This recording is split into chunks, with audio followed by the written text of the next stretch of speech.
everybody. It's Dr. Smith from Accomplished Health and Wellness here in Lawrence, and Heather Fiore from Free State Nutrition here in Lawrence as well. And we are redoing the Mediterranean diet because the sound wasn't working. I'm not sure why. So I rebooted my computer and started it was working. So hopefully you can hear us and we're not just like moving mouths.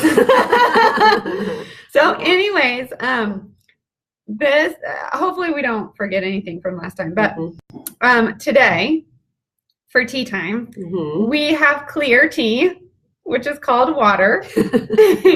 And that's because last time I forgot to make tea because my morning was really crazy.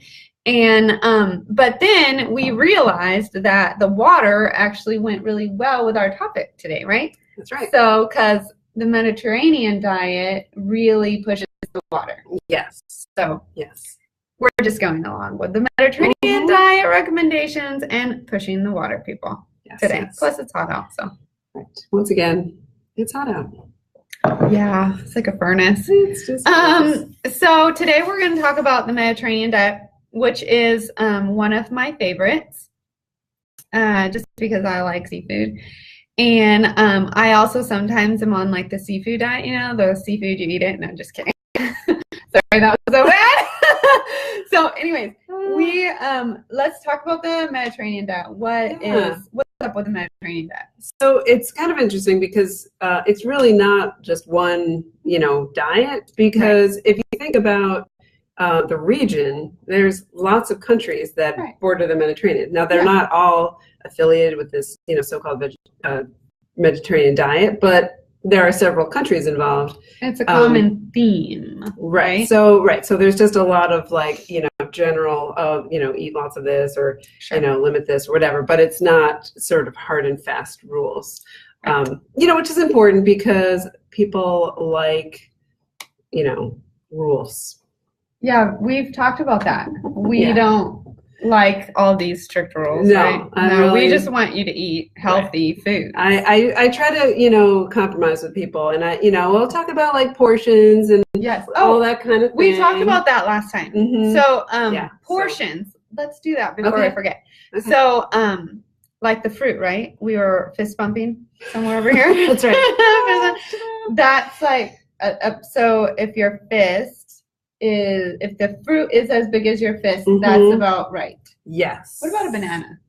So banana, I usually just tell people like a small banana is considered a serving, and a large banana is considered 2 servings. Oh. If you get a medium banana, then whatever, you're 1.5. However you feel like interpreting. So like, could you cut the banana in half and see? Yes. Or you can eat 2 servings. There you go. Right, because you're supposed to have lots.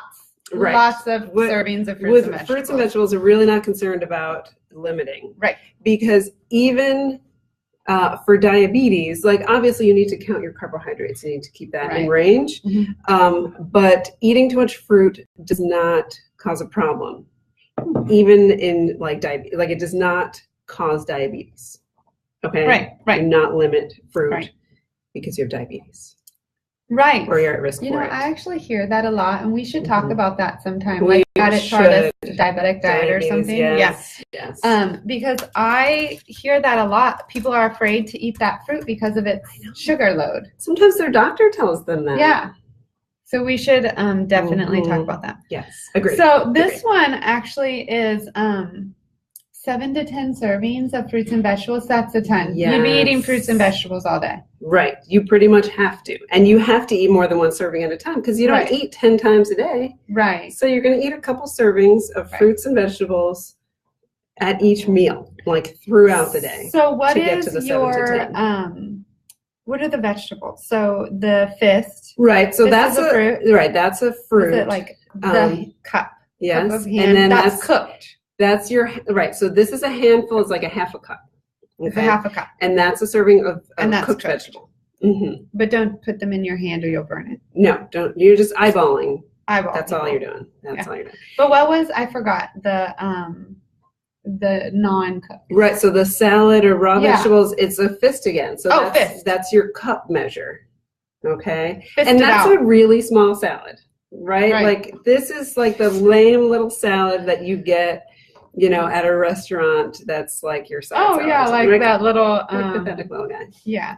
I don't like those. No. I I mean, so- salads are like huge. Salads tend to be huge. So that means you're getting multiple servings That's good. at a time when you eat a salad. Like it's Okay. very easy to do.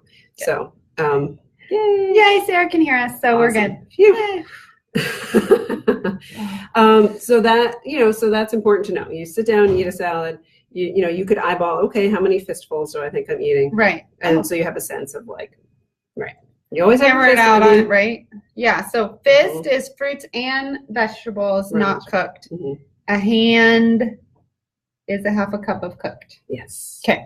Yes. Meat is like a deck of cards, right? A deck of cards. But you were saying last time that if it's sometimes, you know, it can be in a different shape. It might be Yeah. like a flatter or fillet of something. like fish, Yeah, fish. right? It can be like kind of longer and flatter. And so if you think about a checkbook, checkbook, that was it. if you know, are familiar with checkbooks, I have a Some of checkbook. us are still kind of I'm so old old school. school. Sometimes it works. And It does. so there you go. That's your serving of fish. So it's really only like 3 to 4 ounces is what we're talking about. Right. And so the fruits and vegetables, this is every day, 7 to 10 servings for Every the day. Mediterranean diet. Yes. That's a lot. It's a lot. But you know, it's not really all that much if because my salad is probably I eat a salad every day pretty much for Mhm. lunch, but and it's probably about 4 servings of vegetables. Yeah. You know, and sometimes I put fruits in there and Mhm. you know, healthy fat because I do usually like a vinaigrette type of Mhm. dressing. Mhm. So and then my nuts. And this one has nuts in it, right? Yes, Like you're supposed to every always day, have handful of nuts. Mhm. handful of nuts. So I put Mhm. that's my trick. I love croutons, but they're not the best for you. And they, you know, when you're trying to do good things like eat a salad, you should probably not put croutons in it. So I put nuts in it actually to give me the crunch, Yeah. and it works for my brain. There you go. So, and so that would be my serving. Mm-hmm. And then, so if I have 4, I really only need like 3 more servings, Right. which probably I pretty mean, easy say to you get get. 2 pieces of fruit and then like a vegetable, or Yeah. even 3 pieces of fruit. And I actually usually eat an apple with my salad. So Uh-huh. then there's like, you Yeah, know. you're up to 5. See, it's not that hard. It is not that. Yes, I agree, Sarah. Sunflower seeds. That's what I Oh put in yes, my yeah. salad. Last time we talked about that. Yes, Yes. you like the sunflowers. I I like do. those too, actually. Yeah. Yeah. So You can also put chia seeds on your salad if you're into that. I did that once, and It didn't work out, did it? no, it didn't. And the reason is that like they look like little bugs. I was like, there's the aesthetic factor. there's little bugs on my salad. I can't do that. Okay. But also they were like, it was like they kept getting stuck in my teeth, Mhm. and I was having struggles with that. So I have my new little regimen with chia seeds in my yogurt, and I There like you that. go. They pop like kiwi seeds. So Ah, I like that. Yeah. cool. So anyways, you're eating with this diet fruits and vegetables every meal Mhm. and snack, Possibly. Yeah. Possibly. Or which is just- good for you. That's going to keep your gut good, which is actually, you know, with the Mediterranean diet, there is a lower incidence of cancer. Mhm. And Mhm. one of those is most likely, I know one of them is breast cancer because I read about that. But it says cancers, and I bet that colon cancer is actually one of them because Sure. when your gut is going well Mhm. and you have a high fiber diet and you're eating lots of fruits and vegetables, there is already a known lower incidence of colon cancer. So the breast cancer one was interesting. Mhm. And they said specifically with women that did a Mediterranean diet that supplemented with healthy fats and also nuts, a handful of nuts every day. And my thinking behind it is that the healthy fats, because you're having the omega, Mhm. Probably. you're Yeah. having the omega-3, which is, you know, anti-inflammatory in the system. Mhm. So it's going True. to go around and decrease the free radicals there because you have less, you know, because you have more You have less inflammation. Yeah. But then also, you're not subjecting yourself to all of these preservatives that are in our foods now. And also, I'm pretty convinced it's the processed soy. Because, our bodies do change that in our fat cells specifically. We'll convert that into estrogen. There's like something in the soy that's converted into estrogen. And so we don't, more estrogen, more breast cancer, right? So maybe. There might be another couple of links too. Right. Well, just the volume of fruits and vegetables, right? People who eat more fruits and vegetables have less chronic illness, including cancer. Yeah, and inflammation. Yeah, and autoimmune disease. Yeah. So then, what about the oils? Right, this is all about healthy fats too. Right. So it's definitely not a low-fat diet. There's lots of fat. So typically, we think of olive oil, and I think that's sort of the main source. But there's like avocado and the nuts. And the canola oil, right? You could add that in. And you're supposed to replace the butter, people, with the healthy oils. Yeah. But like we talked about that one time when we did the healthy fats, you also have to look at how things taste. And if it tastes a little bit better with butter, you just don't want to go overboard, right? Right. But I mean, olive oil doesn't work for every single thing that you're making. Right. And neither does canola oil. Right. And so sometimes butter does. So you can use the butter here and there. Right. Yeah, there's nothing wrong with using butter. It's just important to know, like, you're not eating health food. Like, you're just eating butter because it tastes good. And that's okay. Right. There's nothing wrong with doing that. But just know what you're doing. Right. Though, you can get there are some vitamins in butter. We talked about that, some fat soluble vitamins. But you have to get the good butter. You really have to get the organic grass-fed beef butter because the grass-fed has higher omega-3s in the fat. Right. So, Right. The regular stuff in the store isn't really doing much for you. Right. Let's be honest. And people, stay away from margarine. It's not good for you. Right. So healthy fats, that also is a big reason probably that this diet decreases the incidence of Parkinson's and Alzheimer's disease and dementias because you have all the healthy fats for your brain. You need them to create neurotransmitters and all of your hormones and everything, and they will you need that to make cell membranes and line your neurons and all kinds of stuff. So those healthy fats are good. Absolutely. What else is in this? So whole grains. Whole grains. Yes. And, we think Mediterranean, we think Italian, we think pasta.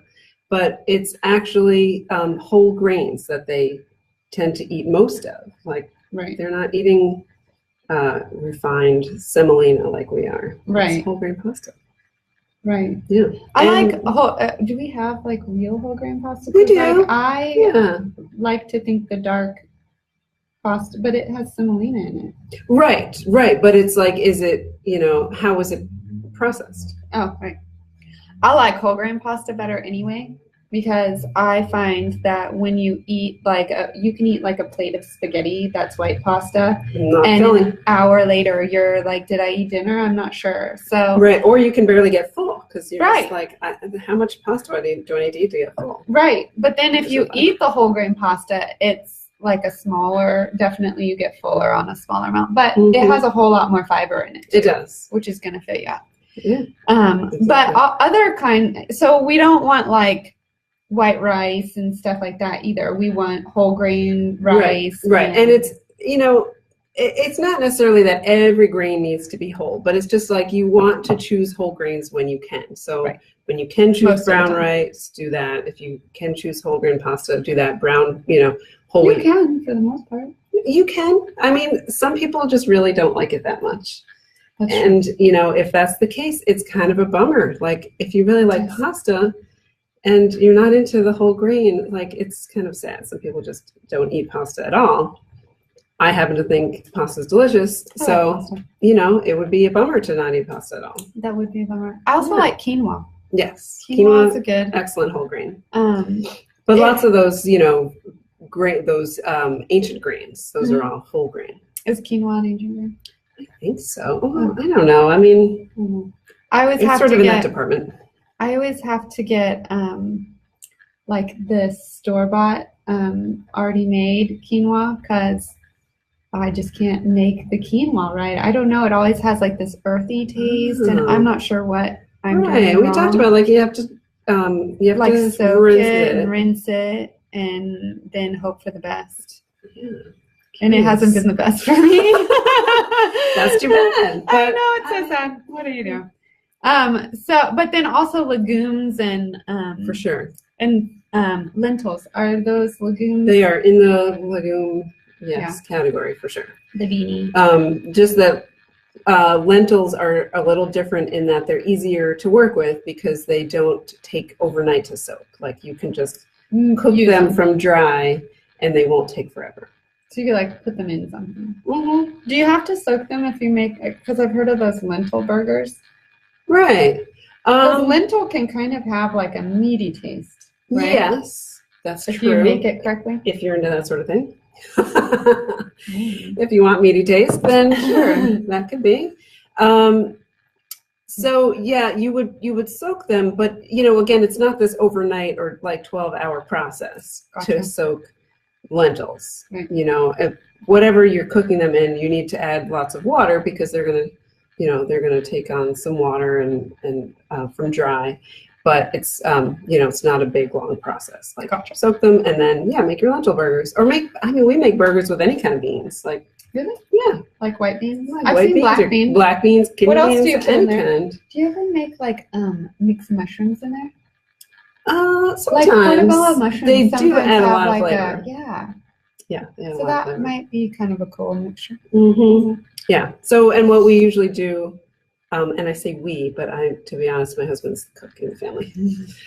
So nothing wrong with that. I just might happen to be nearby and see what he's doing. But like, we kind of take the beans and you squish them. Like they're not whole. Like you mash them. You kind of mash them up, and then you form them into patties, and then you put them in a pan and you pan fry them, mixed in with whatever could be mushrooms. So could you do a can of beans? Yes, you can absolutely can beans.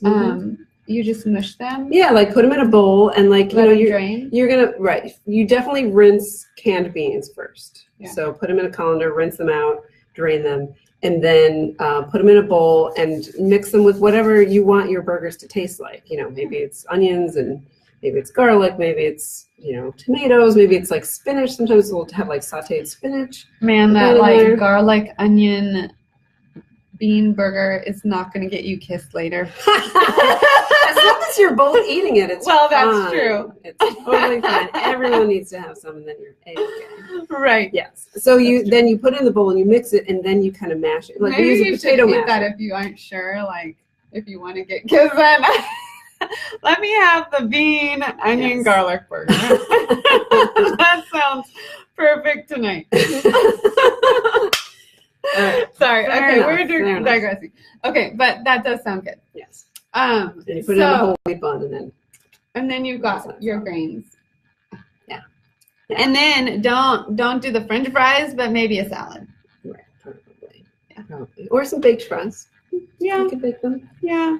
They have these like really good actually vegetable fries that have carrots and broccoli. Have you seen those? Mm-hmm. So my kids actually eat them. They really like them. Yeah. And then they have these like, I don't know, I call them fake onion rings, but they're not really fake because they do have onion in there, but it's like onion and cauliflower. Whoa. Yeah. Crazy. And I know. And I was like, this is not going to be good. But my Elsie was like, Mom, we should try these because they look like onion rings and maybe someone else will eat them. Wow. And, my other kids do. That's because awesome. My middle one doesn't like onion rings, but she likes these. And I think it's like the onion in it that she doesn't like, like, the strip of onion. Right. But she eats it with the cauliflower, so there you go. You could have that. So the thing that we're, kind of getting around to here with this Mediterranean diet is the meat part. And so it's primarily poultry and fish. Yes. And they say at least 2 times a week. So For a lot of people, that's hugely different than what we're doing now, right? Most people are eating meat every day, if not. Oh, where do you find the veggie fries? Yeah, so the veggie fries, this is a question by Sarah. And the veggie fries are actually made by Alexis, I believe is the brand. And there's usually like an Alexis section in the, like the freezer section, where the French fries are. And you can get them at Dillon's. I get them at Dillon's. I bet you can get them at Hy-Vee. I know you can get them at Hy-Vee. Probably also Walmart, but they're like by the Alexis French fries, and they're usually at the top, and they have like carrot, and I think it's like carrot and potato mixed, and then there's a broccoli and potato mixed. I think there's a French fry that's like that, and then there's actually I think like a tater tot. That is the broccoli one. And then there's like the onion rings that are up there too. So there you go. Cool. And usually they're on, like a lot of times they're on sale. So they'll be like 2 for $6 or something, which I don't know. Does that sound, it probably, I mean, it's a French fry, so they're not like $1.50 like, a lot of the other ones are. Sure. But I have 3 kids, and we don't usually go through. It takes us probably 2 or 3 meals before we go through a whole bag. So that's pretty good. That's not that bad actually. Yeah. So, anyways, back to fish and poultry. Right. So twice a week. Right. But is it like twice a week fish and twice a week poultry, or does it really matter? Yeah, I mean, and this is where it's not exact anyway, right? Right. Like you just don't want red meat. You want to mostly eat fish and poultry, and minimize red meat. Like, don't avoid it, but like that's not the main place you're going to get your protein or even your meat sources. Hopefully, it's more fish and poultry. Right. And most people are having them twice a day, so to go to twice a week might sound insane. Right. In which case, or daily even. Right. That might be a big change. Even daily could be a change. And especially the portion we're talking about, like the 3 ounces. Right. It's not a lot. That's like, so if you those like huge, have you seen those chicken breasts? They're like, what are they, like 4 servings of chicken? Probably. Or 3? They're probably 3. I mean, they're like 3. chickens on steroids. I mean, they literally are. I'm always afraid to eat them because, they're called fryer chickens. Mm-hmm. And fryer chickens are actually genetically programmed to grow to a normal, it would take a normal chicken to grow in like 9 months. Mm-hmm. They grow in like 6 weeks. And so they can't even stand up. Like, that's like a heart attack chicken. That's what we're eating. We're eating like heart attack cows and heart attack chickens. It's really sad. They're obviously not, Thanks, Tyson. roaming around cage free or anything. They can't even move. They can't even move. They can't even stand up. They're like stuck there. Yeah. Just sitting. It's kind of a miserable life for a chicken. Sometimes their legs break. They can't even stand up. They really can't. I don't, I think there's plenty of ethical things we could talk about with meat, and I don't think we want to go there. Yeah, because you're a butcher. We could talk but, at some point you have to wonder, like, how much do you care about, like, the life these animals lead before they get eaten, Right. Because in theory, they could have a nice life and then get slaughtered humanely. Right. And then eaten. Right. Like, that's the least you could do, right? Is, like, treat them kindly. And... Did you know, actually, because we're kind of like on the side track now. But did you know that you can actually Google local farms, and you can get you can order. So say you wanted, this doesn't go along with the Mediterranean diet, but say if you wanted a cow for your family for the year, you can actually order a cow from a local farmer who does, you can go out to the farm, you can see what they do, how their cows are grazed and everything. And the last time I checked, which was like a year and a half ago or 2 years ago, the per pound for the cow was like $3 a pound. Wow. Yeah. And that was like after processing and everything, it came out to be about $3 a pound, which is nuts. And you can when you order your cow, you can order whatever, they call you when the cow is going to the butcher shop. Mm-hmm. to be humanely butchered, and they will ask you, what kind of meat do you want? And if you don't know, you say, I have no idea, and then they'll go through it with you over the phone, and then you can order like, oh, I want this much as steak, this much as ground beef, this much as whatever. And it's the same with chickens and pigs, maybe fish. I don't know. Yeah. There are fish farms. There are fisheries. That is a thing. Fish, so yeah, could be. So, anyways, cool. There is a way to get your meat humanely processed in a happy environment. Right. And it doesn't cost an arm and a leg, apparently. And it doesn't. I know. I was super surprised. And and the nice thing is, you can go out to the farm. You can talk to the farmer. Yeah. Which is super cool. It's always nice. Then you know where your meat came from. Definitely. You know. So, anyways, so you're not supposed to do pig and beef on this diet. It's fish and chicken and turkey. Right. Mostly. Yeah. We're not saying avoid. But even like, it's not a lot. It's just like 3 to 4 ounces. Right. So serving. So the fruit, the vegetable is really like your main part of your meal. Yeah. Like if you think about that as the main dish, and the meat is a side dish. Yes. Okay, you're going to cut up small amounts, and you're going to like maybe put it on top of a salad. Yeah. Or whatever you're going to do with it. It's going to be a small amount. Yeah. I don't know if last time I saved that pyramid onto Facebook. If I did, I'll look. And if I didn't, then I'll save it. But there's this great pyramid that is from, that I found on the Mayo Clinic website. And it has like the way it's a food pyramid for the Mediterranean diet. And so you'll look and see that fish is like higher up on the pyramid. Right. So it's a smaller amount. So yeah. And then we do low-fat dairy. Right, so dairy is included. We talked about this last time. It's not a lot of dairy that you're doing, but you're doing like cheese and milk and whatever.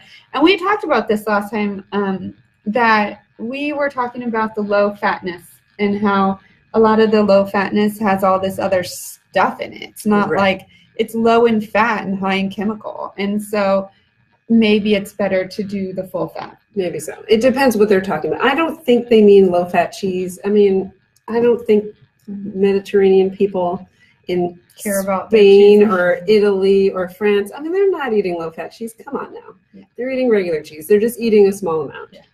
So let's be real. There we go. Yeah. And then there's yogurt, of course, right? Like Greek yogurt. I mean, you can eat low-fat Greek yogurt, even fat-free. And put your chia in it. Right, you can put your chia in it. But it doesn't have a lot of extra stuff. They don't do a lot of extra stuff to it. They just take the fat out, and that's the end. Right. Sometimes you look at yogurt in the store, and there's like all this stuff in it. All this stuff. I can't even pronounce half of it. But Greek yogurt is usually pretty straightforward. So, yes. And then my favorite part of this, well, the fish. I like the fish. I'm a seafood eater. But then the next one is wine. Yes. But it's specific. It is very specific here that it's only 5 ounces a day for women and up to 10 ounces a day for men. And this is an optional piece. Like you don't have to do it. You don't start drinking wine. Right. Like if you're not drinking wine normally, this diet doesn't tell you to start drinking it. No. It's just if you do. If that's a part of your normal daily routine, then it is actually incorporated into the diet. And it's a small glass. Yeah, it's like a little glass, right? Like a normal, old-fashioned wine glass of wine. And so just kind of like as a recommendation from physicians, the recommendation actually for wine and any alcohol really is 1 drink daily for women and up to 2 for men because they're bigger. Unless you're like a 6-foot woman, then you can probably do the 2 drinks. Perhaps. I mean, I don't really know that. But the thought is that we're half the man size, so we should drink half the alcohol. But red wine is something I can usually justify in my own like daily stuff. Not daily. I don't drink wine daily. But when I go to drink something that's alcohol, I do wine more often than not. And I like red wine because it's heart healthy. You know, there's lots of data out there that shows that it decreases your incidence of cardiovascular disease. But also, it has antioxidants in it. And so it's going to go out there and, chase down your free radicals and all that good stuff and decrease cancer and everything. So I can justify that one. Sure. How about it? And then, so I think last time we talked about that this is, we shouldn't call it a diet. It's a lifestyle change, right? Right. And I love this last part of the diet with the lifestyle, incorporating lifestyle in it. So, of course, there's exercise. We want regular exercise. Definitely. And the recommendation is at least 30 to 60 minutes of moderately intense exercise most days of the week. Mm-hmm. That's our current recommendation. And we've talked about this before a little bit. You don't have to do that all at once. Like, you can break it up. If you only have 10 minutes and you can do 10 minutes a couple times a day, that gets you up to 30 minutes. We're all working moms and stuff. We know how it goes. So, and it might even be better for you if you're getting up multiple times a day, breaking it up, because sitting for long periods, we know all by itself is not good. Even if you exercise in the morning, when you sit at your desk for 8 hours, it's not good. No, it's not good. So it's almost better to break it up. Yeah, it's like called your exercise smoke break. While everyone else is smoking, you're exercising. There you go. Which is good. A brisk walk, it's going to wake you up too, so you'll be a little bit more productive. You may not need that 3 p.m. coffee even. You can just go for a walk. Yeah. But then the last part, I love this. So what's the last part? You can. So it's not just like eat this food and this amount and all this stuff. It's eat with family and friends. I love that. Right. We always eat as a family. Although with like little kids, sometimes it's hard to like make them stay at the table. They're like up and about. For sure. But you eat differently when you eat with family and friends. Like, you don't usually eat as much because you talk. Right. And it takes longer. It's more relaxing. You talk and you eat and you stop and maybe you even talk about what you're eating. Right. And whether it's that always happens with my friends. Mm-hmm. We talk about this food and whether it was good and what we should do next time if we're going to do it again. Right. And then my kids, they usually go, "Mommy, this is yucky." Well, only one. And then another one says, "But I love it." And so it's always like, Well, it's a discussion. That's it right. is.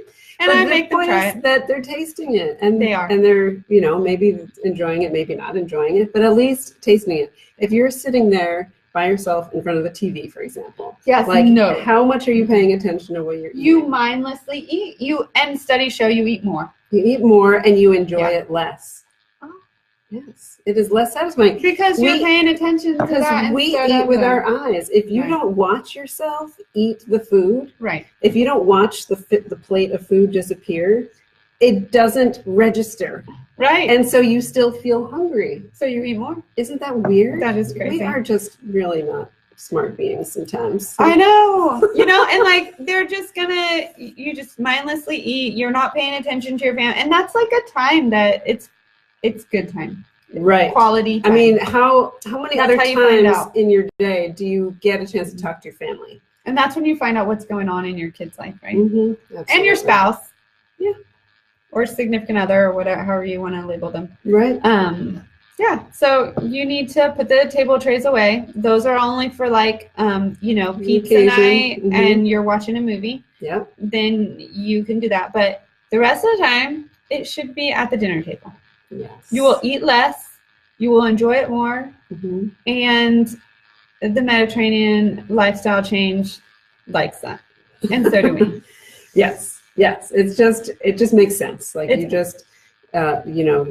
listen to your body, right? Your brain is going to tell your stomach that you're full, and you can acknowledge that. No, it's the other way. Your stomach tells your brain to tell your stomach to stop and if eating. your brain is busy watching TV, it's obvious how. No, the phone's ringing. It's really obvious that if you're not listening, if you're watching TV instead, you can't. Hotline. Whoever knows what that is, I don't even know. Then you will not register. You won't get the message because you're busy. Right. Your stomach has to be stretched, and it has to send the signals to your brain to tell your mouth to stop. Right. It's not until you're stuffed, and then your brain's like, "Oh, I guess I should stop eating now." Sometimes that's how I am, and then it's more like the indigestion. Right, like, like, let me go back a few bites. I eat too much. Yeah. Anyways, okay. Oh, so beyond that, what we're going to do in the comments too is share some recipes that we have from a personal chef who's also studying to become a I wish I had a dietitian. personal chef. I know, that would be amazing. Catherine Brown. So she's got some awesome recipes that really blend well with our discussion and the Mediterranean diet. So check that out, and also follow her on Facebook. Her Facebook page is A Seat at My Table. A Seat at My Table. Which I is love lovely. Yes. Yes. She's got just gorgeous pictures of delicious looking food. And I put those on Facebook actually the last time. Yeah. They're still under my video, so I'll try and link them again this time to this one. So yes, they are some really pretty pictures too. I love pictures of food. Yeah. Especially when I'm making a recipe, then I know what it should look like. Right. If you don't know, like, at least know what it's supposed to look like, it's not as fun. It's hard to pick a recipe without seeing it. Ooh, that looks good. That's so true. Okay. So next time we had decided to do intermittent fasting. Yes, because I'm not sure about that. I don't know that that's a good idea. Right. Agreed. But we're going to talk about it. We'll talk about it. Because it's a thing. And then we'll sort it out. Mm-hmm. And like always, guys, if you have any questions that you're dying to ask and we didn't answer, please ask away and we will get you an answer. And I'm glad nobody blew themselves up, at least that we know. Not that we know. This last holiday, and I hope everyone enjoyed it and have a good rest of your week. Bye, guys.